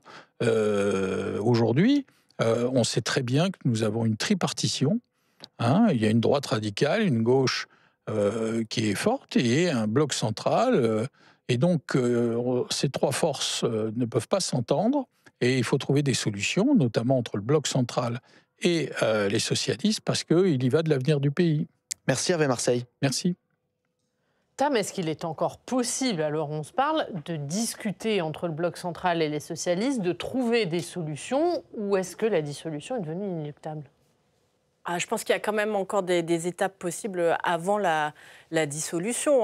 D'ailleurs, on entend la gauche qui demande... Enfin là, on commence à voir la gauche qui demande à aller à Matignon. Donc, je pense que le sujet... Voilà, c'est ce qu'on voit. Il doit nous laisser nous y coller. Il y a une partie de la gauche qui demande à Emmanuel Macron de pouvoir y aller. Personne ne se fait d'illusions. On n'imagine pas qu'avec la gauche, on pourrait avoir une autre issue que celle-là. Mais il y a quelque part l'idée qu'il faut quand même tester toutes les solutions possibles. Peut-être que ça durera encore moins longtemps que Sébastien Lecornu, mais afin de purger... Sauf une. Sauf le Rassemblement national, qui est quand même le premier parti représenté à l'Assemblée nationale. Oui, enfin, ça ne tient pas longtemps non plus, désolé. Oui, mais je ne vous dis pas l'inverse. Je vous dis juste que sur le papier, ça fait partie... Ça fait partie des solutions que l'on pourrait tester avant d'arriver à une dissolution qui pourrait à nouveau réaboutir éventuellement au Rassemblement national si les sondages étaient suivis des faits dans les urnes et que le Front républicain était aussi affaibli qu'on a l'impression de le voir. La vraie question, et c'est l'inconnu à 1000 milliards d'euros en quelque sorte, ou en tout cas à 200 milliards d'euros qui sera le déficit potentiel l'année prochaine, c'est est-ce que post-dissolution le Rassemblement national est plutôt à 200-220 sièges, auquel cas il ne peut pas gouverner, ou est-ce qu'il est plutôt à 260 ou un peu au-dessus? Et personne n'est capable de répondre à cette question en l'état parce qu'on ne sait pas exactement ce qui se passerait, l'état psychologique dans lequel serait le pays. On sait que vraisemblablement, et les sondages le montrent, le Rassemblement national progresserait, aurait nettement plus de sièges qu'aujourd'hui, mais pas nécessairement au point. Et vous voyez bien la question qui arrive immédiatement derrière, c'est que si on a une Assemblée nationale avec à nouveau ou encore moins de majorité possible, quelle autre solution reste-t-il qu'une démission du président de la République? Sauf que là, on aurait une démission du président de la République avec une élection et un nouveau président qui ne pourrait pas dissoudre l'Assemblée pendant un an. Est-ce qu'un Premier ministre de gauche, ça peut être une solution envisageable, Pablo, sachant que Bruno Retailleau redit ce matin, hors de question de cautionner un Premier ministre de gauche? Non. Enfin, franchement, je vois ce que fait une partie de la gauche à demander un Premier ministre de gauche, un gouvernement nouveau Front populaire ou que sais-je. Honnêtement, il faut regarder la réalité en face. Genre, ça tiendrait non, mais pas très d'accord, ça peut pas tenir. Non, mais ça n'a pas il ne faut pas le faire quand même. C'est un concours. C'est un concept. Enfin, on peut tenir moins de 28 jours et avoir un gouvernement qui tient encore moins que 14 heures. Mais enfin, c'est pas très sérieux.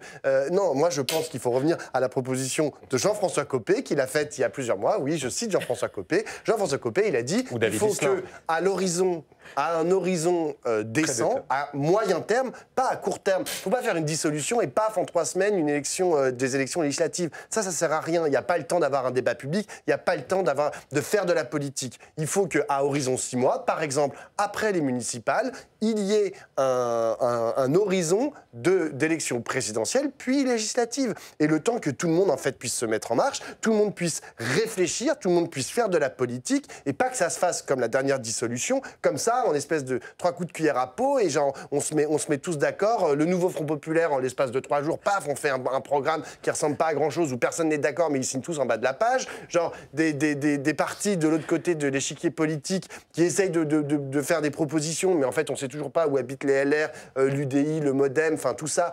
Tout ça est très vaseux, en fait. Donc, on a besoin de refaire de la politique. Et pour refaire de la politique, on a besoin de temps. La démocratie, n'en déplaise à M. Macron, n'en déplaise à M. Lecornu, n'en déplaise à beaucoup de gens, bah, ça avec un piège de calendrier, les municipales au printemps prochain. Parce que les municipales, ce ne sont pas les mêmes enjeux. Bien souvent, les coalitions qu'il y a dans des majorités municipales ne sont pas les mêmes que celles qu'il y a au niveau national. Si une élection nationale, notamment des législatives, puisqu'il se murmure que M. Macron envisagerait de provoquer une dissolution en même temps que les municipales, mais ça serait évidemment un piège qu'il tend à ses adversaires, parce que ça nationaliserait l'élection, et donc en quelque sorte, ça donnerait une prime au RN, là où le RN est plutôt faible, en tout cas moins fort, dans les élections locales. Et donc, tout est compliqué dans le calendrier et c'est pour ça que nous sommes face à... Mais si on raisonne d'un point de vue politique, la réalité, c'est que les Français ne veulent plus d'Emmanuel Macron. Donc, soit il se met en retrait au point de ne vraiment plus rien faire, ne plus rien dire, et il laisse un Premier ministre essayer de construire un accord de gouvernement minimal, soit il faudra qu'il s'en aille, mais de toute façon, il est en train d'abîmer la République. Il y a un rejet d'Emmanuel Macron chez les Français, alors ? Oui, il y a un très fort rejet.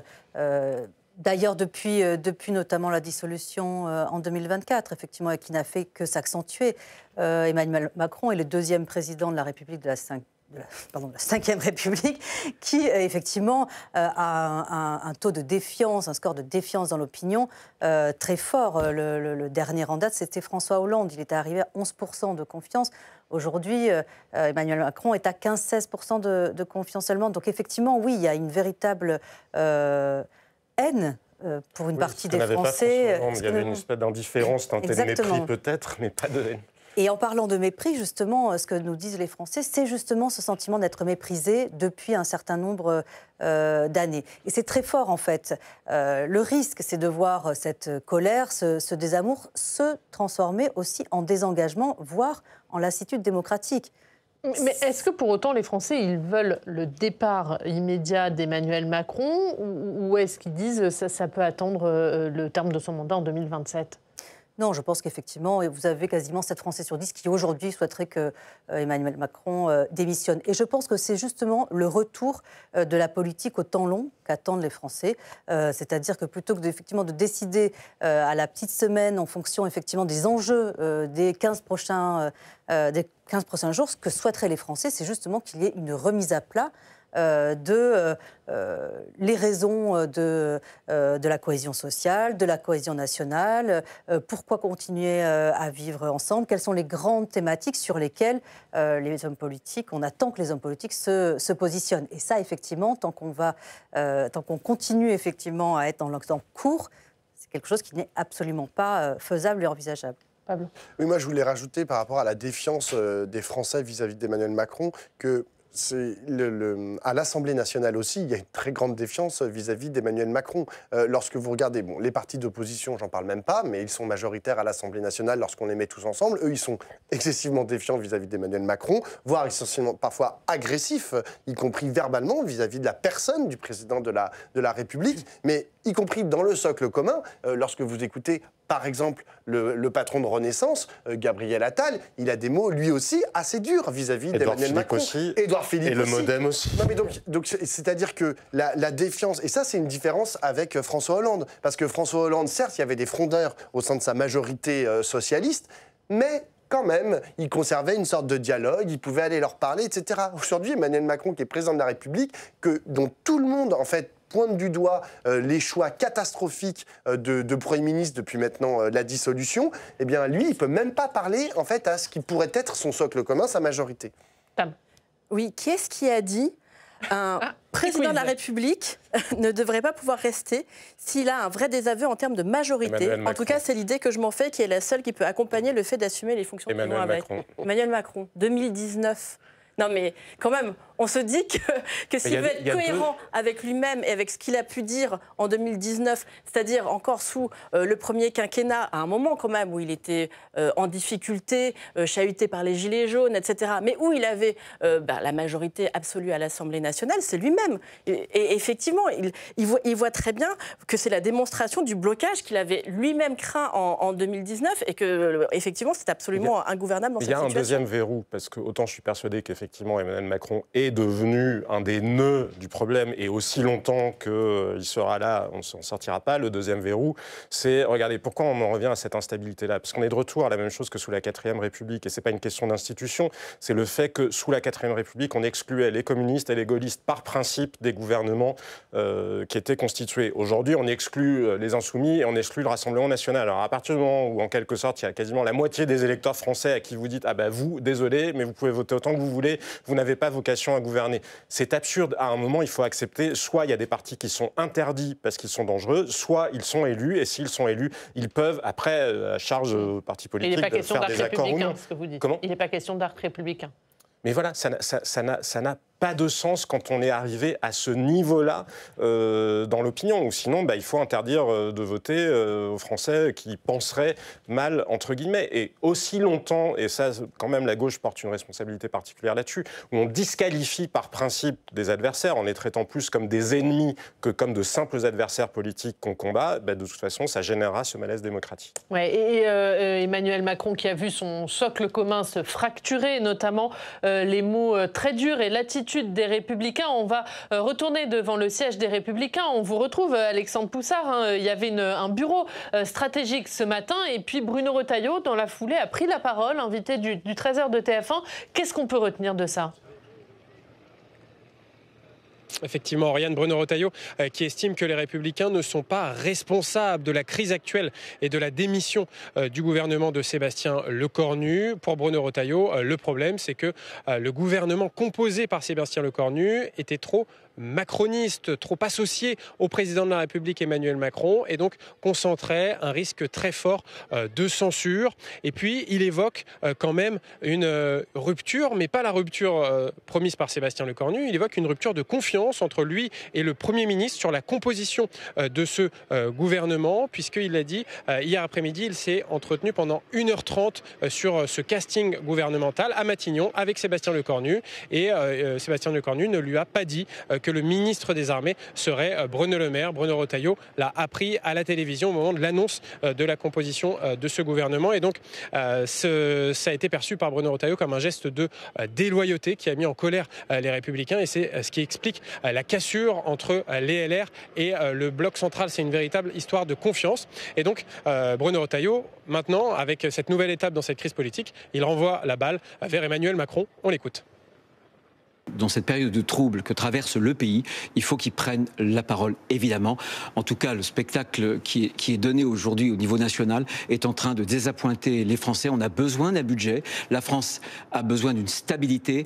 Malheureusement, encore une fois, on l'a bien vu d'ailleurs, dès la nomination de ce gouvernement, le gouvernement, tel qu'il a été nommé, concentrait toutes les raisons de la censure. Quand on promet la rupture, il faut l'assumer. Merci. Et il y a une confiance qui est nécessaire et quand on me cache des choses, moi, je ne peux pas m'engager dans un gouvernement où on ne me dit pas tout. Voilà, Bruno Retailleau qui a beaucoup insisté sur cette fracture de confiance entre lui et Sébastien Lecornu, car on le rappelle, à la base, hier après-midi, les LR étaient partants pour faire partie de ce gouvernement, et puis ils ont fait machine arrière dans la soirée. Alors pour la suite de cette crise politique, eh bien, pour le président du parti Les Républicains, il est hors de question de faire des concessions à la gauche. Il l'a dit, il ne cautionnera pas un gouvernement, un Premier ministre de gauche. Il faut pour le pays une ligne de droite claire sur l'insécurité et sur l'immigration. Donc on voit bien que du côté des Républicains, malgré cette crise politique, on n'est toujours pas dans l'ère du compromis. Merci beaucoup, merci Alexandre. Jean-Sébastien, où se situent aujourd'hui les Républicains? Est-ce qu'avec cet épisode, ils ont opéré une sorte de clarification ou est-ce qu'ils ont perdu la tribune et la lumière qu'ils pouvaient avoir, notamment avec Bruno Retailleau au ministère de l'Intérieur? On ne peut pas vous répondre en l'état, parce qu'on ne sait pas ce que sera la prochaine configuration gouvernementale. Je vous le disais tout à l'heure, Bruno Retailleau, il doit composer avec deux aspirations assez contradictoires de son électorat. L'une qui est le rejet massif, franc, épidermique, irrationnel même pour partie de son électorat vis-à-vis d'Emmanuel Macron, et l'autre qui est, comme M. Retailleau lui-même vient de le rappeler, l'aspiration à l'ordre, au fait que le pays fonctionne, et le tout dans une période de très grande inquiétude et incertitude économique. La surprise d'hier soir, ça a été quoi? C'est que tout le monde pensait que l'enjeu était par rapport au Parti socialiste. Il y a eu une guerre psychologique pendant le week-end sur le Parti socialiste. On a vu des sondages privés, non publiés, fuités, montrant que des personnalités comme Philippe Brun, comme Boris Vallaud ou d'autres perdraient en cas de dissolution dans un deuxième tour face au Rassemblement national. L'idée étant de faire pression sur le PS. Il y a deux PS, on voit bien qu'il y a deux PS. Il y a un PS qui de toute façon était décidé à censurer quoi qu'il arrive, et il y a un PS qui était peut-être achetable entre guillemets. Du point de vue des Républicains, il fallait, vis-à-vis de leur électorat, parce qu'il faut bien se souvenir que leur électorat, et Bruno Retailleau, il fait aussi face à l'opposition de Laurent Wauquiez. On a dit, mais il ne faut pas que vous soyez dans ce gouvernement si c'est juste pour, en quelque sorte, permettre à la gauche de marquer des points. La surprise, ça a été que ça ne s'est pas joué sur le PS, ça s'est joué sur il ne faut pas être dans ce gouvernement pour permettre au macronisme de marquer des points. Et c'est là où on voit quand même le caractère absolument loufoque de ce gouvernement. Qui pouvait imaginer qu'un gouvernement... il aurait pu être nommé en 2017. La situation d'hier soir, on était exactement au même point qu'avant que François Bayrou décide de provoquer son vote de confiance. C'est-à-dire le projet de loi de finances est en substance plus ou moins le même, avec le même gouvernement. Mais ça n'a pas de sens que les crises politiques se succèdent et que finalement tout reste entre les mains d'Emmanuel Macron à l'arrivée. Il y avait une autre, on a parlé de Bruno Retailleau et du bureau stratégique des LR, il y avait une autre réunion, c'était du côté du siège du Rassemblement national. On vous retrouve Audrey Vettaz. Audrey, ce matin, il y a encore quelques minutes, Marine Le Pen et Jordan Bardella se sont entretenus. Oui, en effet, Oriane, ils se sont entretenus pendant 2 longues heures ici au siège du Rassemblement national pour préparer la suite. Et la suite, d'après Marine Le Pen, la présidente du groupe RN à l'Assemblée nationale, c'est forcément la dissolution de l'Assemblée nationale. Pas question de parler de nouveau gouvernement. Jordan Bardella abonde. On ne va pas changer de Premier ministre et de gouvernement toutes les 48 heures. Il faut redonner la voix aux Français. Il faut donc dissoudre, à eux de tracer la voie. Et quand on lui parle d'une éventuelle destitution du président de la République que la France insoumise appelle de ses voeux, pour lui, ça n'est pas viable en l'état. On écoute Jordan Bardella. Et la situation dans laquelle nous sommes aujourd'hui ne permet pas l'aboutissement de cette motion de destitution, dans la mesure où le Sénat est aujourd'hui très largement acquis aux Républicains et aux macronistes par extension. Mais dans l'ordre des choses, c'est la dissolution de l'Assemblée nationale. Mais si le président de la République ne souhaite pas dissoudre l'Assemblée nationale, eh bien sa responsabilité sera directement engagée par définition.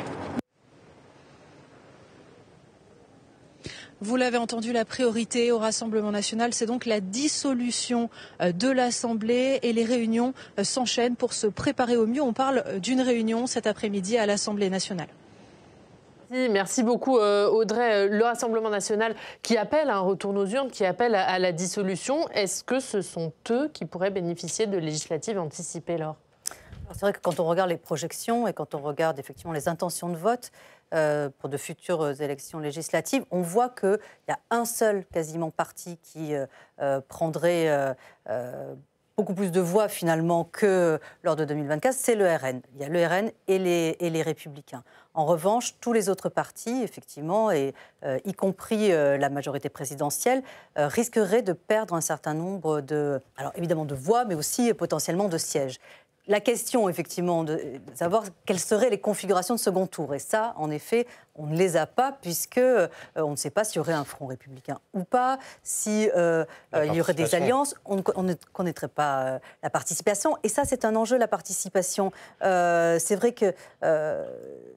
on parle de colère, on parle vraiment de polarisation de la vie politique, etc. Mais je ne suis pas sûre qu'il n'y ait pas une partie des Français aussi qui se disent lassés finalement, qui disent mais en fait, moi je ne retourne pas aux urnes, j'avais déjà voté en 2024. Souvenez-vous, vous aviez à la fois l'extrême gauche et l'extrême droite qui disaient on nous a volé l'élection, on nous avait demandé de voter et vous n'avez écouté ni l'un ni l'autre. Donc effectivement, quel serait l'intérêt de voter ? Moi, ce qui me marque en fait aujourd'hui, on parle beaucoup de démocratie des sondages, démocratie de l'opinion, etc. Mais c'est à quel point, au contraire, les hommes et les femmes politiques ne tiennent pas compte de l'état de l'opinion aujourd'hui. En fait, on a tous les instruments pour mettre en avant, pour éclairer cette opinion publique, grâce aux sondages, grâce aux enquêtes qualitatives aussi, et pas seulement les réseaux sociaux, parce qu'effectivement, on a une partie de nos gouvernants qui considèrent que les réseaux sociaux sont le reflet de l'opinion publique, mais on sait très bien que ce n'est pas le cas. Mais c'est très étonnant, effectivement, avec tous les outils qu'on a, qu'ils soient si peu conseillés en matière d'opinion publique. Je ne dis pas qu'il faut suivre l'opinion publique, mais il faut quand même prendre en considération l'état de l'opinion publique avant d'agir et avant de mettre en place la faute de ce point de vue-là, la faute majeure d'Emmanuel Macron, c'était l'obstination sur la réforme des retraites. Je ne vous parle pas du fond, hein. Moi je pense que la démographie française nous impose une réforme. Mais vouloir imposer au corps social une réforme qui était aussi largement rejetée, c'est absurde parce que de toute façon, d'un, ça ne produit pas les effets attendus parce que le corps social se cabre tellement qu'il va se comporter autrement, et de deux, ça produit la réalité politique dans laquelle nous sommes aujourd'hui. Et effectivement, les instruments existent pour comprendre quand même, quand vous êtes à 80% d'opposition, quand bien même les institutions vous permettent-elles de passer, c'est une forme de déni de démocratie. Pas totalement. Hein. Enfin, je rappelle qu'il n'y a pas eu de vote à l'Assemblée nationale sur la réforme des retraites. C'est-à-dire que même les institutions, comme l'Assemblée nationale, disaient non, nous ne voulons pas de ça. Il n'y a pas eu de majorité qui l'empêchait, mais en tout cas, c'était contre l'assentiment d'une écrasante majorité. Il y a eu une adoption par 49.3, mais il n'y a pas eu de vote. Ce qui est très important, c'est-à-dire qu'en vérité, les députés, les parlementaires, les sénateurs, en fait, eux, ils sont un peu plus perméables, j'ai l'impression, que Emmanuel Macron à ce qu'il se passe dans l'opinion publique. Parce que eux, en fait, après, ils doivent aller sur les marchés, ils doivent rentrer dans leur circo. Et les députés LR, par exemple, ou même les députés du socle commun qui devaient voter, par exemple, pour la réforme des retraites, au départ, en fait, au fur et à mesure de la mobilisation sociale, ils se sont bien rendus compte qu'ils ne pouvaient plus sortir de chez eux, ils ne pouvaient plus aller à la circonscription, ils ne pouvaient plus aller tracter sur les marchés. Et donc, c'est à ce moment-là qu'ils ont changé leur vote. C'est-à-dire qu'il y a quand même une perméabilité, qu'il écoute un peu le Parlement. En fait, franchement, c'est ce qui est répété. Je pense que la grande différence entre Emmanuel Macron et ceux qui ont écrit la Constitution, c'est qu'eux n'avaient jamais envisagé que le parlementarisme rationalisé soit autre chose que le fait de s'opposer à des oppositions qui bloquent tout. Ils ne l'avaient pas conçu comme un moyen d'imposer la volonté d'une minorité aux Français. Je ne crois pas qu'une seconde le général de Gaulle aurait imaginé, mais même François Bayrou disait Emmanuel Macron, ça n'a pas de sens de faire cette réforme des retraites. Pas sur le fond, mais sur la forme, parce que quand on l'impose au corps social, ça ne marche pas. Emmanuel Macron, et ça explique, c'est ce que vous disiez, enfin, le degré de hargne, de haine même qu'il suscite auprès d'une partie des Français, c'est parce qu'il les a tous méprisés, qu'il n'a cessé de taper sur la tête de tout le monde, des corps intermédiaires, des électeurs, ceux qui voulaient emmerder au moment du Covid, et autres petites phrases qui ont braqué littéralement le pays. À un moment, je pense que c'est le premier président de la Ve République qui n'a plus de majorité présidentielle. D'autres avaient perdu les majorités parlementaires. Là, il n'y a plus personne dans le pays. Il n'y a plus personne. Tous ceux qui l'ont soutenu, les entreprises, le CAC 40, les économistes, qui soutient encore Emmanuel Macron aujourd'hui? Qui lui parle encore? Pablo le disait tout à l'heure. Même dans le socle commun, ils ne veulent plus en entendre parler. C'est logiquement l'aboutissement de toute la séquence débutée aussi avec la dissolution. Lorsque, après la dissolution, alors, tout le monde est d'accord pour dire qu'on ne savait pas bien qui avait gagné, mais on était sûr qu'Emmanuel Macron, il avait perdu. Et on s'est quand même retrouvé avec un Emmanuel Macron qui décide de mettre LR. Alors ça n'avait quand même aucun sens par rapport au verdict des urnes. LR perd, on se retrouve avec François Bayrou, le compagnon initial de toujours depuis 2017. Il y a quand même une chose qu'on avait comprise, c'est que le macronisme, les gens n'en voulaient plus. Et puis vous finissez maintenant avec Sébastien Lecornu. On a dit encore plus proche de lui, c'est son frère jumeau. Et même maintenant, ce qu'on a dit, c'est que le problème de toute la séquence, c'est que c'est Emmanuel Macron qui a tenu le stylo sur toute la séquence, y compris notamment pour écrire Bruno Le Maire au niveau du ministère des Armées. Donc on voit qu'il y a quand même un problème aussi d'admettre à un moment, de réellement prendre du recul, d'admettre aussi qu'à un moment on a perdu.